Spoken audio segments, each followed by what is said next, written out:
السلام عليكم ورحمة الله وبركاته. بسم الله الرحمن الرحيم. الحمد لله رب العالمين.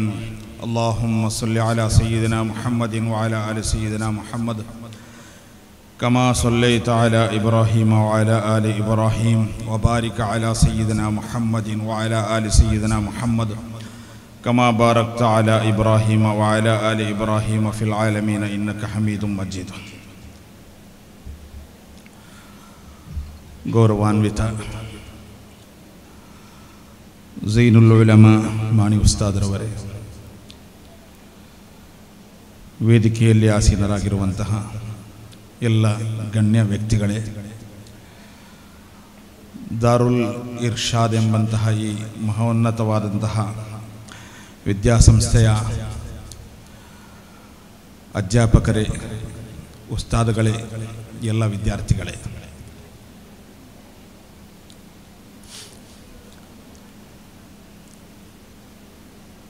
ದಾರುಲ್ ಇರ್ಷಾದ್ ವಿದ್ಯಾರ್ಥಿಗಳು ಆಯೋಜಿಸಿದಂತಹ ಫಿದಾಕ್ 6.0 ಕಾರ್ಯಕ್ರಮದ ಅದಕ್ಕೆ ಆಯ್ಕೆ ಮಾಡಿಕೊಂಡಂತಹ ಸಬ್ಜೆಕ್ಟು, ಅದನ್ನು ಕೇಳಿ ಮತ್ತು ಈ ಕಾರ್ಯಕ್ರಮ ನಡೆಯುವ ಪರಿಸರದಲ್ಲಿ ಅದರ ಬಗ್ಗೆ ಕಂಡು ತುಂಬ ಸಂತೋಷಪಟ್ಟಿದ್ದೇನೆ. ಮಲೆಬಾರ್ ಬಗ್ಗೆ ಇರುವಂತಹ ಚಿಂತನೆಗಳು, ಭಾಷೆ, ಸಂಸ್ಕೃತಿ ಮತ್ತು ಇತಿಹಾಸದ ಬಗ್ಗೆ ಇರುವಂತಹ ಅದರ ಬಗ್ಗೆ ನಡೆಸುವಂತಹ ಚರ್ಚೆಗಳು ಖಂಡಿತವಾಗಿಯೂ ಒಂದು ಡಿಫರೆಂಟ್ ಆಗಿ ನಮ್ಮ ಮಕ್ಕಳು ಕಲಿಯಬೇಕಾದಂತಹ ವಿಷಯಗಳನ್ನು ಕೈಗೆತ್ತಿಕೊಳ್ಳುತ್ತಿದ್ದಾರೆ ಎಂದು ನಾನು ಈ ವಿಷಯದಿಂದ ನಾನು ಮನಗಾಣ್ತಾ ಇದ್ದೇನೆ. ಈ ವಿಷಯದ ಬಗ್ಗೆ ಒಂದು ವಿಷಯ ಮಂಡನೆಗೆ ನಾನು ಬಂದಿಲ್ಲ.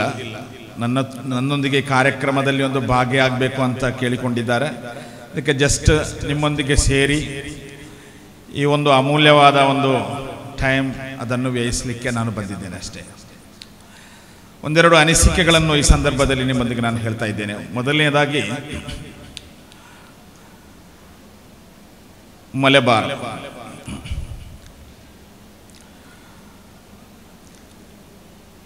ಒಂದು ಕಾಲದಲ್ಲಿ ಬ್ರಿಟಿಷರು ಆಳುತ್ತಿದ್ದ, ಬ್ರಿಟಿಷರು ಅವರ ಸುಪರ್ದಿಯಲ್ಲಿದ್ದ ಮೆಡ್ರಾಸಿನ ಅಧೀನದಲ್ಲಿರುವಂತಹ ಒಂದು ಜಿಲ್ಲೆ ಮಲೆಬಾರ್ ಎಂಬುದು. ಮಲೆಬಾರ್, ಕೊಚ್ಚಿ ಮತ್ತು ಟ್ರಿವ್ಯಾಂಗೂರ್ ಈ ಮೂರು ಭಾಗಗಳಲ್ಲಿ ಮಲೆಬಾರನ್ನು ಬ್ರಿಟಿಷರು ನೇರವಾಗಿ ಆಳ್ತಾ ಇದ್ದರು. ಇತರ ಎರಡು ಭಾಗಗಳಿಗಿಂತ ಹೆಚ್ಚಾಗಿ ಮಲೆಬಾರ್ನಲ್ಲಿ ಅವರು ಅವರ ಆಡಳಿತದ ಸ್ವಾಧೀನವನ್ನು ಅವರು ಚಲಿಸ್ತಾ ಇದ್ದರು.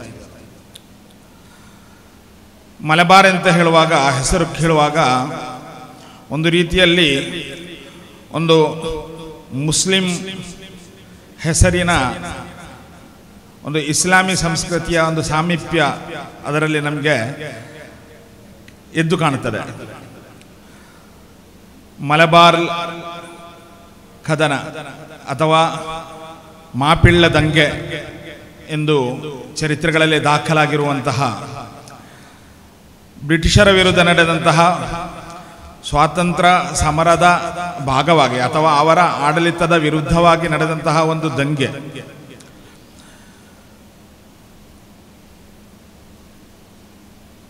ಇದು ಈ ಮಲಬಾರ್ ಎಂಬಂತಹ ಈ ಒಂದು ವಿಷಯದಲ್ಲಿ ಎದ್ದು ಕಾಣುತ್ತದೆ.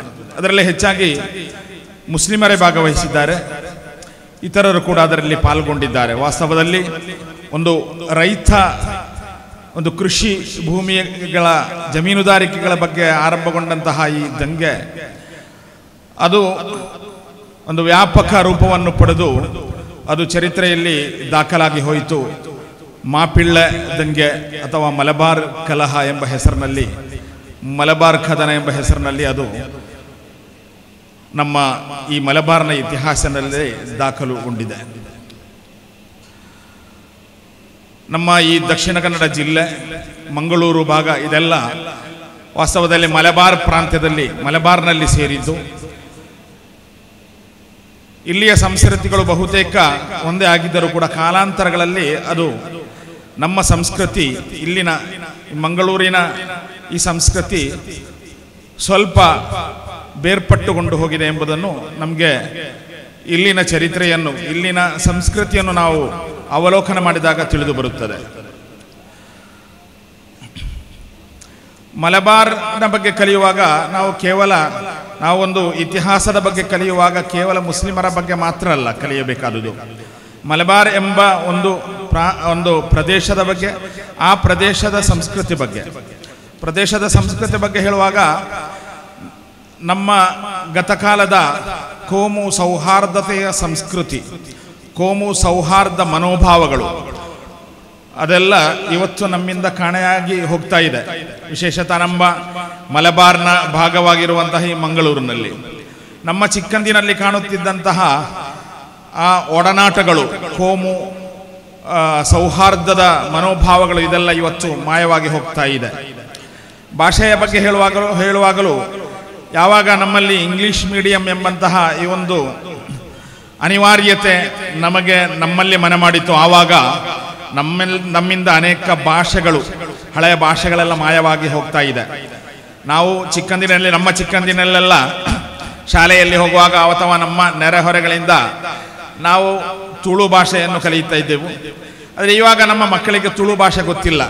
ಯಾಕೆಂತ ಹೇಳಿದರೆ ಒಂದು, ನಮ್ಮ ಚಿಕ್ಕಂದಿನಲ್ಲಿ ಹಿಂದೂ ಮುಸ್ಲಿಂ ಅವರ ವಿಶ್ವಾಸದಲ್ಲಿ, ಅವರ ಆರಾಧನೆಗಳಲ್ಲಿ ಅವರು ಪ್ರತ್ಯೇಕವಾಗಿದ್ದರೂ ಕೂಡ ಎಲ್ಲರೂ ಬದುಕಿನ ಅನೇಕ ಭಾಗಗಳಲ್ಲಿ ಒಟ್ಟಾಗಿರುತ್ತಿದ್ದರು.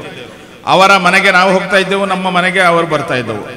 ಅವರ ಹಬ್ಬಗಳಿಗೆ ನಾವು ಅದನ್ನು ನೋಡಲಿಕ್ಕೆ ಅಥವಾ ಅದರ ಸಮೀಪಕ್ಕೆ ನಾವು ಹೋಗ್ತಾ ಇದ್ದೆವು, ನಮ್ಮ ಹಬ್ಬಕ್ಕೆ ಅವರು ಕೂಡ ಬರ್ತಾ ಇದ್ದರು. ನಮ್ಮ ಆರಾಧನೆಗಳಲ್ಲಿ ಅಥವಾ ನಮ್ಮ ಪ್ರತ್ಯೇಕ ಸಂಸ್ಕೃತಿಗಳಲ್ಲಿ ಅವರು ಒಟ್ಟು ಸೇರುವುದಿಲ್ಲವಾದರೂ ಕೂಡ ಅವರು ನಮ್ಮೊಂದಿಗೆ ಇದ್ದರು. ಆದ ಕಾರಣವೇ ಅವರ ಭಾಷೆಗಳೆಲ್ಲ ಸಾಮಾನ್ಯವಾಗಿ ಇಲ್ಲಿನ ತುಳು ಭಾಷಿಕರಿಗೆ ಬ್ಯಾರಿ ಭಾಷೆಯು ಗೊತ್ತಿತ್ತು, ಬ್ಯಾರಿ ಭಾಷೆಯವರಿಗೆ ತುಳು ಭಾಷೆಯು ಗೊತ್ತಿತ್ತು. ಅದರ ಜೊತೆಗೆ ನಮ್ಮ ಭಾಷೆ ಅದು ಮಾತ್ರ ಅಲ್ಲ, ಪರಿಸರದಲ್ಲಿದ್ದ ಕೊಂಕಣಿ ಭಾಷೆಯನ್ನು ತಿಳಿಯುವಂಥ ಮಾತಾಡಬಲ್ಲ ತುಂಬ ಮಂದಿ ಇದ್ದರು. ಆದರೆ ಈಗೆಲ್ಲ ನಮ್ಮ ಮಕ್ಕಳು ನೆರೆಹೊರೆಗಳಲ್ಲಿ ಈಗ ಇತರ ಧರ್ಮೀಯರೊಂದಿಗೆ ಸೇರುವುದಿಲ್ಲ. ಅವರ ನಡುವೆ ದೊಡ್ಡ ಬಿರುಕು ಇವತ್ತು ಹುಟ್ಟಿದೆ. ಅವರ ನಡುವೆ ಒಡಕು ಹುಟ್ಟಿ ಈಗ ದೂರ ಸರಿದಿದ್ದಾರೆ. ಶಾಲೆಗೆ ಹೋದರೆ ಕೂಡ ಶಾಲೆಯಲ್ಲಿ ಇಂಗ್ಲಿಷ್ ಮೀಡಿಯಂ ಆದ ಕಾರಣ ಬೇರೆ ಭಾಷೆಯಲ್ಲಿ ಮಕ್ಕಳು ಮಾತನಾಡುತ್ತಿಲ್ಲ. ನಾವೆಲ್ಲ ಚಿಕ್ಕಂದಿನಲ್ಲಿರುವಾಗ ಶಾಲೆಗೆ ಹೋದರೆ ಕೆಲವೊಮ್ಮೆ ತುಳು ಮಾತನಾಡ್ತಿದ್ದೆವು, ಕನ್ನಡ, ತುಳು, ಬ್ಯಾರಿ ಎಲ್ಲ ಮಾತನಾಡ್ತಿದ್ದೆವು. ಈಗ ಮಾತನಾಡಲಿಕ್ಕೆ ಇರುವಂತಹ ಅವಕಾಶ ಶಾಲೆಗಳಲ್ಲಿ ಇರುವುದಿಲ್ಲ. ಆದ ಕಾರಣ ತುಳು ಭಾಷೆ ಇವತ್ತು ಮುಸ್ಲಿಮರಿಗೆ ಅದು ಒಂದು ಅನ್ಯ ಭಾಷೆಯ, ದೂರದ ಭಾಷೆಯಾಗಿದೆ. ಅದೇ ರೀತಿ ನಮ್ಮ ಬೆಳೆದು ಬರುತ್ತಿರುವಂತಹ ಮಕ್ಕಳಿಗೆ, ತುಳು ಹಿಂದೂ ಮಕ್ಕಳಿಗೆ ಕೂಡ ಬ್ಯಾರಿ ಭಾಷೆಯೂ ಗೊತ್ತಿಲ್ಲ. ಹೀಗೆ ಭಾಷೆಯಲ್ಲಿ ಕೂಡ ಹೀಗೆ ದೂರ ನಾವು ಸರಿಯುತ್ತಾ ಇದ್ದೇವೆ. ನಮ್ಮ ಹಳೆಯ ಸಂಸ್ಕೃತಿ ಅಂತ ಹೇಳುವಾಗ ಸಂಸ್ಕೃತಿ ಮತ್ತು ಸಂಸ್ಕೃತಿಯ ಎಲ್ಲ ಭಾಗಗಳು, ಕೆಲವೊಂದು ಸಂಸ್ಕೃತಿ ಅಂತ ಹೇಳುವುದು ಅದು ಪ್ರಾದೇಶಿಕವಾಗಿರುತ್ತದೆ. ಇಲ್ಲಿ ಉದಾಹರಣೆಯಾಗಿ ಹೇಳುವುದಾದರೆ ನಮ್ಮ ಮಲಬಾರ್ನಲ್ಲಿರುವಂತಹ ನಮ್ಮ ವಸ್ತ್ರಧಾರಣೆಯ ಸಂಸ್ಕೃತಿ ಅದು ಪ್ರಾದೇಶಿಕವಾಗಿರುತ್ತದೆ. ಪ್ರಾದೇಶಿಕವಾದಂತಹ ಸಂಸ್ಕೃತಿ ಅದಕ್ಕೆ ಸೇರಿಕೊಂಡಿದೆ. ಇಸ್ಲಾಮಿ ಸಂಸ್ಕೃತಿ ಅದರಲ್ಲಿ ಇದೆ, ಅದರ ಜೊತೆಗೆ ಪ್ರಾದೇಶಿಕ ಸಂಸ್ಕೃತಿ. ನಮ್ಮ ಅಲ್ಲಿನ ಗಂಡಸರೆಲ್ಲ, ವಿಶೇಷ ಮುಸ್ಲಿಮರೆಲ್ಲ ಇಜಾರ್, ನಾವು ಹೇಳುವಂತಹ ಇಜಾರನ್ನು, ಲುಂಗಿಯನ್ನು ಉಡುವುದು, ಇದು ಇಲ್ಲಿನ ಒಂದು ಪ್ರಾದೇಶಿಕ ಸಂಸ್ಕೃತಿ ಅನ್ನಿಸ್ತಾ ಇದೆ. ಆದರೆ ಅದು ಔರತ್ತನ್ನು ಮುಚ್ಚುವಂತಹ ರೀತಿಯಲ್ಲಿ, ಹಾಗೂ ಅದು ಒಂದು ಬಿಳಿ ಕಲರ್ನಲ್ಲಿ ಅದು ಏನಾಗಿದೆ, ಅದು ಸ್ವಲ್ಪ ಬೇರ್ಪಟ್ಟು, ನಮಗಾಗಿ ಅದು ಬೇರ್ಪಟ್ಟು ನಿಲ್ಲುತ್ತದೆ ಎಂಬುದು ಒಂದು ಸತ್ಯ.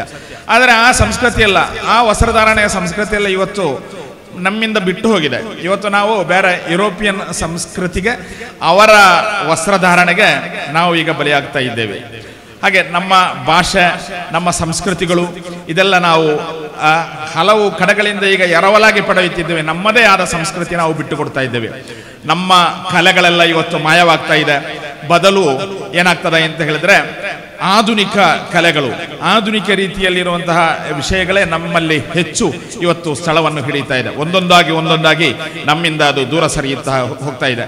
ನಮ್ಮ ಮದುವೆ ಸಮಾರಂಭಗಳು, ನಮ್ಮ ವಿಶೇಷ ಆಹಾರಗಳು, ಇದೆಲ್ಲ ಇವತ್ತು ಮಾಯವಾಗ್ತಾ ಇದೆ. ಇವತ್ತು ಈಗ ಫಾಸ್ಟ್ ಫುಡ್ನಲ್ಲಿ ಕೊಚ್ಚಿ ಹೋಗಿರುವಂತಹ ನಮ್ಮ ಹೊಸ ಜನರೇಷನ್ ಏನಾಗಿದೆ ಅಂತ ಹೇಳಿದರೆ, ಹಳೆಯ ನಮ್ಮ ಚಿಕ್ಕಂದಿನಲ್ಲಿ ನಾವು ಮಾಡುತ್ತಿರುವಂತಹ ಆಹಾರ ಪದಾರ್ಥಗಳು, ಅದರ ಹೆಸರುಗಳು ಅದೆಲ್ಲ ಇವತ್ತು ಯಾರಿಗೂ ಗೊತ್ತಿರುವುದಿಲ್ಲ, ಎಲ್ಲ ಬದಲಾಗಿ ಹೋಗಿದೆ. ಹೀಗೆ ಏನಾಗ್ತದೆ ಅಂತ ಹೇಳಿದ್ರೆ, ಈ ಪಾಶ್ಚಾತ್ಯ ಸಂಸ್ಕೃತಿ ಎನ್ನುವುದು ನಮ್ಮಲ್ಲಿ ಅದು ಹೆಚ್ಚು ಹೆಚ್ಚು ಬರುತ್ತಾ ನಮ್ಮಲ್ಲಿರುವಂತಹ ಸಂಸ್ಕೃತಿಯನ್ನು, ನಮ್ಮ ಭಾಷೆಯನ್ನು ನಾವು ಮರೆತು ಹೋಗ್ತಾ ಇದ್ದೇವೆ, ನಾವು ಬಿಟ್ಟು ಹೋಗ್ತಾ ಇದ್ದೇವೆ. ಆದರೆ ಭಾಷೆಯ ಹಲವು ಭಾಷೆಗಳ ಅರಿವು ಅದು ಮನುಷ್ಯನನ್ನು ಬೆಳೆಸುತ್ತದೆ. ಸಹಜವಾಗಿ ಈಗ ನಮ್ಮ ಮಕ್ಕಳಿಗೆ ಯಾಕೆ ನಮ್ಮ ನೆರೆಹೊರೆಯಲ್ಲಿರುವಂತಹ ಅನ್ಯ ಧರ್ಮೀಯ ಮಕ್ಕಳೊಂದಿಗೆ ಬೇಕಾದ ರೀತಿಯಲ್ಲಿ ಬೆರೆಯಲಿಕ್ಕೆ ಕಾರಣ ಯಾಕೆ ಆಗುವುದಿಲ್ಲ ಅಂತ ಹೇಳಿದ್ರೆ, ಅಲ್ಲಿ ಭಾಷೆಯ ತೊಡಕು ಬರ್ತಾ ಇದೆ.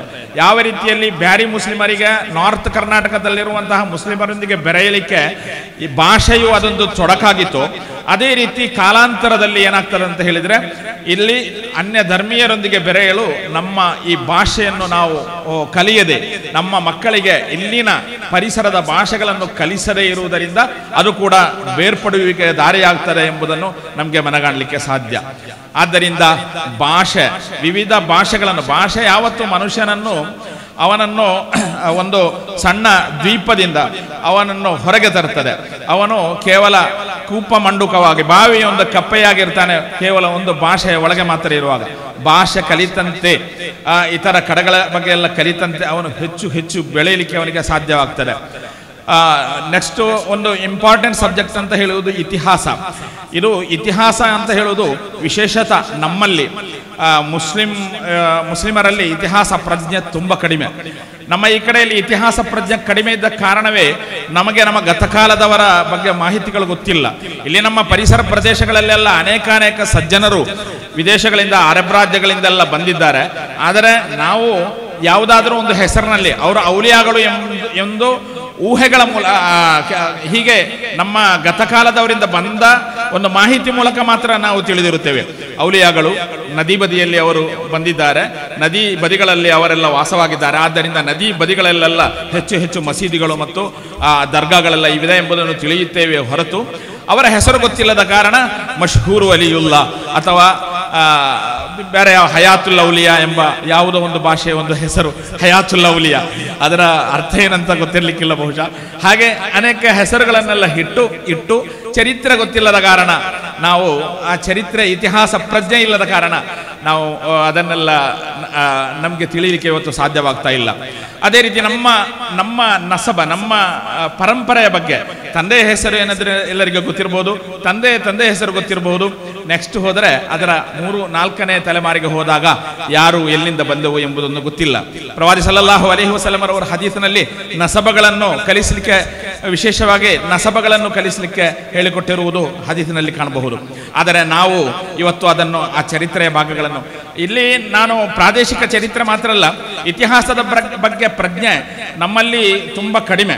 ನಮ್ಮ ದರ್ಸುಗಳಲ್ಲಿ ಕೂಡ ಇತಿಹಾಸದ ಬಗ್ಗೆ ಇರುವಂತಹ, ತಾರೀಖಿನ ಬಗ್ಗೆ ಇರುವಂತಹ ಕಲಿಕೆಗಳು ತುಂಬ ಕಡಿಮೆ ಕಾಣ್ತಾ ಇದೆ. ಈಗ ಇತ್ತೀಚಿನ ವರ್ಷಗಳಲ್ಲೆಲ್ಲ ಸ್ವಲ್ಪ ಅದಕ್ಕೆ ಪ್ರೋತ್ಸಾಹ ಸಿಗುತ್ತದೆ ಹೊರತು ಹೆಚ್ಚಿನ ದರ್ಸುಗಳಲ್ಲಿ, ನಮ್ಮ ಸಿಲೆಬಸ್ಗಳಲ್ಲೇ ಇದನ್ನು ಅಳವಡಿಸಲಾಗ್ತಾ ಇಲ್ಲ.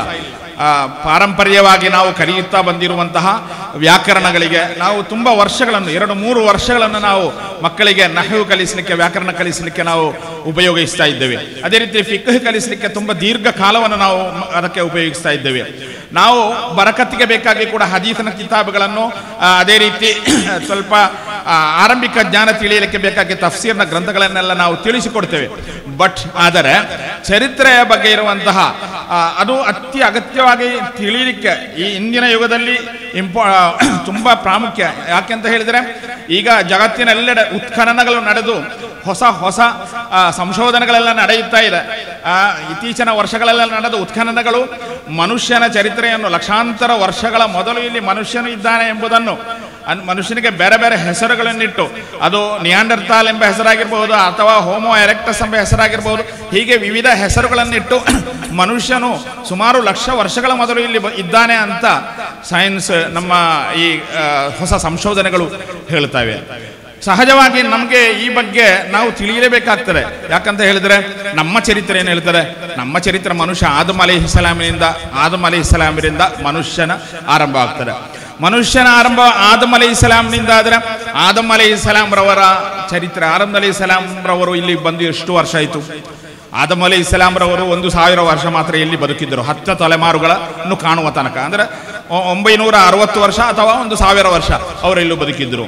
ದೀರ್ಘಕಾಲದ ಚರಿತ್ರೆ ನಂತರ ಸಿಗುವುದು ನೂಹ್ ನಬಿ ಅಲೈಹಿಸ್ಸಲಾಂರವರ, ಪ್ರವಾದಿ ನೂಹರವರ.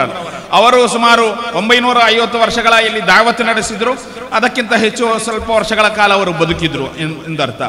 ಹಾಗಿರುವಾಗ ಈಸಾ ನಬಿ ಅಲೈಹಿಸ್ಸಲಾಂರವರ ತಾರೀಖ ನಮಗೆ ಲಭ್ಯವಾಗಿ ಈಸವಿ ಅಂತ ಈಸಾ ನಬಿ ಅವರಿಗೆ ಸೇರಿಸಿ ನಾವು ಹೇಳಲಿಕ್ಕೆ ಸ್ಟಾರ್ಟ್ ಆಗಿ 2000 ವರ್ಷ ಆಯಿತು, 2024ನೇ ವರ್ಷ. ನಂತರ ಈಸಾ ನಬಿ ಅಲೈಹಿಸ್ಸಲಾಂರಿಗಿಂತ ಮೊದಲಿಗೆ ಇರುವುದು ಮೂಸಾ ಅಲೈಹಿಸ್ಸಲಾಂರವರ ತಾರೀಖ್.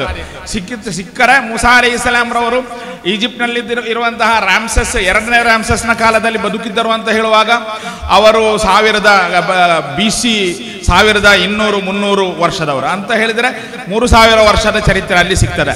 ನೂಹ್ ಅಲೈಹಿಸ್ಸಲಾಂರವರ 1000 ವರ್ಷ, ಆದಮ್ ಅಲೈಹಿಸ್ಸಲಾಂರವರ 1000 ವರ್ಷ, 5000 ವರ್ಷ ಸಿಗ್ತದೆ. ಅದರ ನಂತರ ನಡುವೆ ಇರುವಂತಹ ಕೆಲವೊಂದು ಪ್ರವಾದಿಗಳ, ಇಬ್ರಾಹಿಂ ಅಲೈಹಿಸ್ಸಲಾಂರವರ ಕಾಲದಿಂದ ಮೂಸಾ ಅಲೈಹಿಸ್ಸಲಾಂರವರ ಇರುವ ತನಕ ಕಾಲ, ಇಬ್ರಾಹಿಂ ಅಲೈಹಿಸ್ಸಲಾಂರವರಿಂದ ನೂಹ್ ಅಲೈಹಿಸ್ಸಲಾಂರವರೆಗೆ ತನಕ ಇರುವಂತಹ ಕಾಲ, ಎಷ್ಟು ಸೇರಿಸಿದ್ರು ಕೂಡ 7-8 ಸಾವಿರಕ್ಕಿಂತ ಹೆಚ್ಚು ದೀರ್ಘ ಹೋಗುವುದಿಲ್ಲ. ಹಾಗಿರುವಾಗ ಆಫ್ರಿಕಾದಲ್ಲಿ ಏನು ಮಾಡಿದ್ದ? ಆಫ್ರಿಕಾದಲ್ಲಿ ಮನುಷ್ಯನ ಹಳೆಯ ಪಳಿಯುಳಿಕೆಗಳು, ಅವನ ಇದು ಸ್ಕೆಲ್ಟ್ ಸಿಕ್ಕಿರ ಅಂತ ಹೇಳಿ ಅದಕ್ಕೆ ಎಷ್ಟೋ ತುಂಬ ಹಲವು ಲಕ್ಷ ವರ್ಷಗಳ ಹಳೆಯ ಒಂದು ಸ್ಕೆಲ್ ಸಿಕ್ಕಿದೆ ಅಂತ ಹೇಳಿದ್ರೆ ಸಹಜವಾಗಿ ಕ್ವಶನ್ ಬರಬೇಕಾದ್ರೂ ನಮ್ಮಲ್ಲಿ ಏನು, ಹಾಗಾದರೆ ಆವಾಗ ಮನುಷ್ಯನಿದ್ರ? ಇಂಡೋನೇಷ್ಯಾದ ಜಾವದಲ್ಲಿ ಹೋಮೋ ಎರೆಕ್ಟಸ್ನ ಮನುಷ್ಯನ ರೂಪವನ್ನು ತಾಳುವಂಥ ರೂಪವೇ ಇರುವಂತಹ ಎರೆಕ್ಟಸ್ನ ಇದು ಸಿಕ್ಕಿದೆ ಅಂತ, ಸ್ಕೆಲ್ಟ್ ಸಿಕ್ಕಿದೆ ಅಂತ ಹೇಳಿದರೆ ಕ್ವಶನ್ ನಮಗೆ ಬರ್ತದೆ, ಹೇಗೆ ಅವರು ಇಂಡೋನೇಷ್ಯಾಕ್ಕೆ ಹೇಗೆ ಹೋದರು ಅಂತ. ಇಂಡೋನೇಷ್ಯಾದ ಜಾವದಲ್ಲಿ ಮನುಷ್ಯ ಲಕ್ಷ ವರ್ಷಗಳ ಮೊದಲು, ಈಜಿಪ್ಟ್ನ ಅಲ್ಲಿನ ಮ್ಯೂಸಿಯಂನ ಹೊರಗೆ 2,30,000 ವರ್ಷಗಳ ಮೊದಲಿನ ಮನುಷ್ಯನ ಅಸ್ಥಿ ಪಂಜರ ಅಲ್ಲಿ ಇದೆ. ಹಾಗಾದರೆ 2,30,000 ವರ್ಷಗಳ ಮೊದಲು ಮನುಷ್ಯ ಇಲ್ಲಿದ್ದ. ಒಬ್ಬ ಮುಸ್ಲಿಂ ನಮ್ಮ ವಿದ್ಯಾರ್ಥಿಯೊಂದಿಗೆ ಈ ಕ್ವಶನ್, ನಮ್ಮ ಆಲಿಮಿನೊಂದಿಗೆ ಈ ಕ್ವಶನ್ ಬರುವಾಗ ಇತಿಹಾಸದ ಬಗ್ಗೆ, ಹಳೆಯ ಗತಕಾಲದ ವಿಷಯಗಳ ಬಗ್ಗೆ ಕಲಿಯದಿದ್ದರೆ ಖಂಡಿತ ನಮಗೆ ಇಲ್ಲಿ ಉತ್ತರವಿಲ್ಲದಾಗ್ತದೆ. ನಾವು ಈ ಹೊಸ ಸಂಶೋಧನೆಗಳ ಎದುರು ನಾವು ನಿರುತ್ತರರಾಗ್ತೇವೆ. ಇದು ಒಂದು ಎಕ್ಸಾಂಪಲ್ ಮಾತ್ರ. ಹೀಗೆ ನಮ್ಮ ಗತಕಾಲದ ಚರಿತ್ರೆಯ ಬಗ್ಗೆ ನಾವು ತಿಳಿಬೇಕು.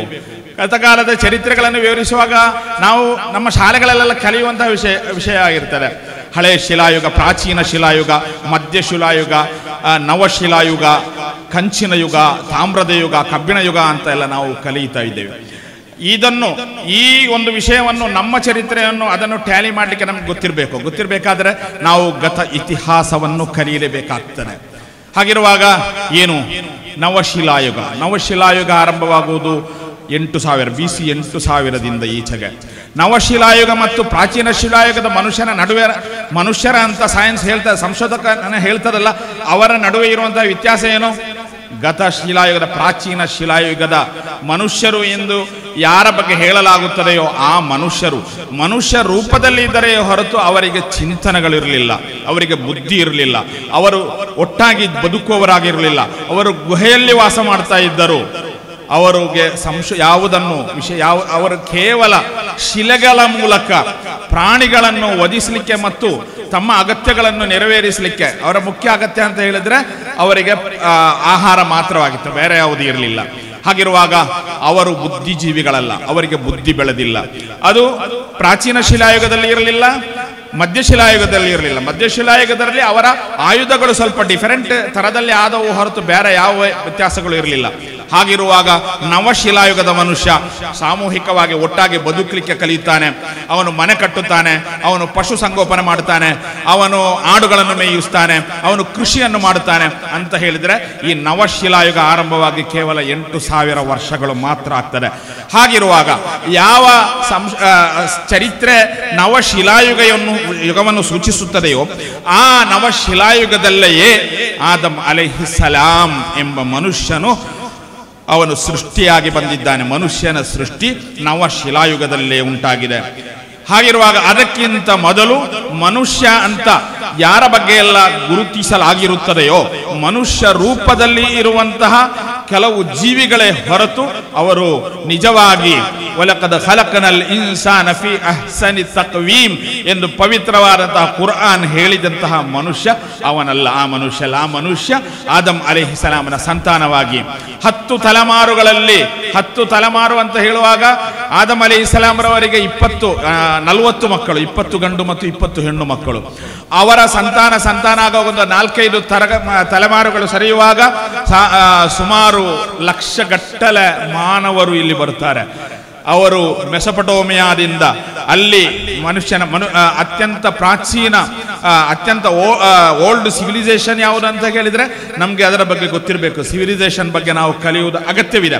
ಅತ್ಯಂತ ಹಳೆಯ ಸಿವಿಲೈಸೇಷನ್ ಎಲ್ಲಿದೆ ಅಂತ ಹೇಳಿದ್ರೆ ಮೆಸೊಪಟೋಮಿಯಾದಲ್ಲಿ ಸುಮೇರಿಯನ್ನರು, ಅಖಾಡಿಯನ್ನರು, ಹಾಗೆ ಅದರ ನಂತರ ಬ್ಯಾಬಿಲಿಯೋನಿಯನ್ಸ್, ನಂತರ ಅಸಿರಿಯನ್ಸ್, ಹೀಗೆ ಅವರ ಚರಿತ್ರೆಗಳನ್ನೆಲ್ಲ ನಾವು ಕಲಿಯುವಾಗ ನಮಗೆ ಅವರ ನಡುವೆ ಅವ್ವಲು ಮನ್ ಖತ್ತ ಇದ್ರೀಸ್ ಬರವಣಿಗೆ ಆರಂಭವಾದುದು ಮೆಸೊಪಟೋಮಿಯಾದಲ್ಲಿ ಎಂದು ನಮಗೆ ತಿಳಿಯುವಾಗ ಅವ್ವಲು ಮನ್ ಖತ್ತ ಇದ್ರೀಸ್ ಅಲೈಹಿಸ್ಸಲಾಂ ಮೊದಲಾಗಿ ಬರೆದವರು ಇದ್ರೀಸ್ ಅಲೈಹಿಸ್ಸಲಾಂ ರವರು ಅವರು ವಾಸವಾಗಿದ್ದ ಅವರು ಸೇರಿದ್ದ ಸೆಮಿಟಿಕ್ ಜನಾಂಗದಲ್ಲಿ. ಸೆಮಿಟಿಕ್ ಎಂಬ ಪದವನ್ನು ನಾವು ಸದಾ ಕೇಳ್ತಾ ಇರುತ್ತೇವೆ.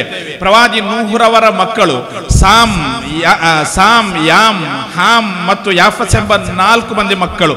ಒಬ್ಬ ಮಗ ಜಲಪ್ರಳಯದಲ್ಲಿ ನಾಶವಾಗಿ ಹೋಗ್ತಾನೆ. ಮತ್ತು 3 ಮಕ್ಕಳಲ್ಲಿ ಸಾಂಬ್ರ ಮಕ್ಕಳು ಸೆಮಿಟಿಕ್ ಜನಾಂಗ ನಮ್ಮ ತಾರೀಖಿನಲ್ಲಿ, ನಮ್ಮ ಚರಿತ್ರೆಯಲ್ಲಿ ಸಿಗುತ್ತದೆ.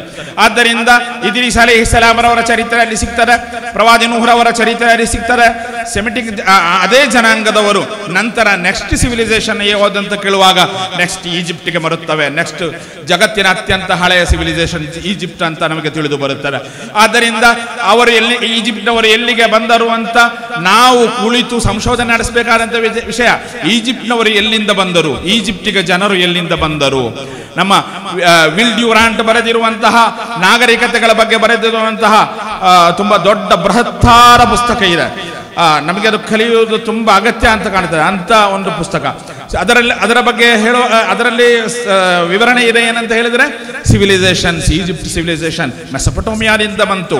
ಈಜಿಪ್ಟಿನ ಬರಹ, ಅಲ್ಲಿರುವಂತಹ ಆ ಬರಹ ಅದು ಮೆಸೊಪಟೋಮಿಯಾದಿಂದ ಈಜಿಪ್ಟಿಗೆ ಬಂತು ಅಂತ ತಿಳಿಯಲಿಕ್ಕೆ ಸಾಧ್ಯ. ನಾನು ಇದು ಯಾಕೆ ಸೂಚಿಸ್ತೇನೆ ಅಂತ ಹೇಳಿದ್ರೆ ಇತಿಹಾಸ ಪ್ರಜ್ಞೆ, ಚರಿತ್ರೆಯ ಬಗ್ಗೆ ಇರುವಂತಹ ಅರಿವು ನಮ್ಮ ಸಮಾಜಕ್ಕೆ ತುಂಬಾ ಅಗತ್ಯವಿದೆ. ನಮ್ಮ ದರ್ಸುಗಳಲ್ಲಿ ಇದು ಹೆಚ್ಚು ಕಲಿಯಬೇಕಂತ ಹೇಳ್ತಿದೆ. ಇವತ್ತು ನಾವು ಮಲಬಾರನ್ನು ಹಿಕ್ಕಿಕೊಂಡ್ರೆ ನೆಕ್ಸ್ಟ್ ಬರುವ ವರ್ಷ ನಮಗೆ ಮೆಸೊಪಟೋಮಿಯಾ ತಕ್ಕೊಳ್ಬೇಕು. ಮೆಸೊಪಟೋಮಿಯಾದಲ್ಲಿ ಹರಡಿರುವಂತಹ ಯೂಫ್ರಟಿಸ್ ಮತ್ತು ಟೈಗ್ರೀಸ್ ನದಿಯ ಅದರ ಇಕ್ಕೆಲಗಳಲ್ಲಿ ಮತ್ತು ಅದರ ನಡುವೆ ಮಾ ಬೈನನ್ ನಹರೈನ್ ಮತ್ತು ಅದರ ನಡುವೆ ಅದರ ಬದಿಗಳಲ್ಲಿ ಬೆಳೆದು ಬರುವಂತಹ ಸಂಸ್ಕೃತಿಯ ಬಗ್ಗೆ ನಾವು ಕಲಿತರೆ ಇಸ್ಲಾಮಿ ಇತಿಹಾಸಕ್ಕೆ ಬುನಾದಿಗಳು ಅಲ್ಲಿ ಸಿಗುತ್ತವೆ. ಇದು ನಾವು ಕಲಿಯಬೇಕು. ನೆಕ್ಸ್ಟ್ ಈಜಿಪ್ಟ್ ಕಲಿಯಬೇಕು. ನೆಕ್ಸ್ಟ್ ನಮಗೆ ಇಂತಹ ಈ ಸಂಸ್ಕೃತಿಗಳ ಬಗ್ಗೆ ಎಲ್ಲ ಒಂದೊಂದು ಸಿವಿಲೈಸೇಷನ್ಗಳು ಎಲ್ಲಿ ಹುಟ್ಟಿಕೊಂಡಿವೆ ಎಂಬುದನ್ನು ಕಲಿತು ಅರಿತು ಈ ಸಮುದಾಯವನ್ನು ಎಲ್ಲ ರೀತಿಯಲ್ಲಿ ಪರಿಪೂರ್ಣತೆಗೆ ತರುವಂತಹ ಹೊಣೆಗಾರಿಕೆ ಈ ನಮ್ಮ ಸಂಸ್ಥೆಗಳಲ್ಲಿ ಕಲಿಯುವ ವಿದ್ಯಾರ್ಥಿಗಳಿವೆ. ಈ ನಮ್ಮ ಫಿದಾಕ್ನಲ್ಲಿ ನೀವು ಆಯ್ಕೆ ಮಾಡಿಕೊಂಡಂತಹ ಈ ಮಲಬಾರ್ ನಮ್ಮ ಈ ಪ್ರದೇಶದಿಂದ ಆರಂಭಗೊಂಡು ಇದು ಇಡೀ ಜಗತ್ತಿನ ಎಲ್ಲವನ್ನು ಕಲಿಯುವ ಹಂತಕ್ಕೆ ಬೆಳೆಯಲಿ ಎಂದು ಹಾರೈಸುತ್ತಾ ನನ್ನ ಮಾತಿಗೆ ವಿರಾಮ. ಅಸ್ಸಲಾಮು ಅಲೈಕುಂ ವರಹಮತುಲ್ಲಾಹ್.